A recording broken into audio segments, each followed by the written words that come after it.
हर आदमी शैतान से पनाह मांगता है और कई लोगों को वो पनाह दे भी देता है। ये जुमला हमारे माशरे की उस सबसे बड़ी बीमारी की निशानदही करता है जिसे हम मुनाफिकत कहते हैं।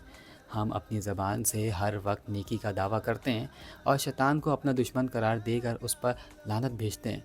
ये दरअसल हमारा वो समाजी चेहरा है जो हमने दुनिया को दिखाने के लिए सजा रखा है ताकि लोग हमें पारसा और शरीफ समझें। हम सब के सामने ये ज़ाहिर करते हैं कि हमें बदी से सख्त नफ़रत है, लेकिन ये सिर्फ लफ्ज़ों की एक ऐसी दीवार है जिसके पीछे हम अपनी असलियत छुपाते हैं।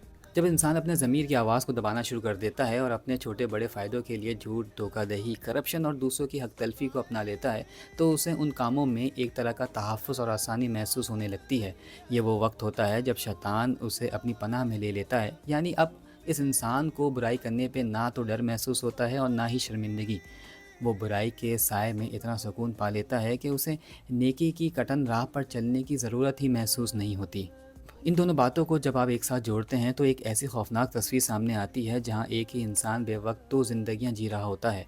वो सुबह उठकर शैतान पर लानत भेजता है ताकि दुनिया में उसकी इज्जत बनी रहे, लेकिन शाम होते ही वो अपने कारोबार, सियासत या ज़ाती मफादात के लिए उसी शैतान के साथ हाथ मिला लेता है।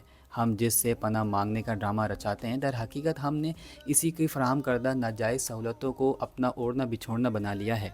हम इतने होशियार बनते हैं कि नेकी के नारे भी लगाते हैं और बदी के छत तले आराम से सोते भी हैं, क्योंकि नेकी में कुर्बानी देनी पड़ती है, जबकि शैतान की पनाह में वो तमाम दुनियावी अय्याशियाँ मिल जाती हैं जो एक कमज़ोर इंसान की सबसे बड़ी ख्वाहिश होती है।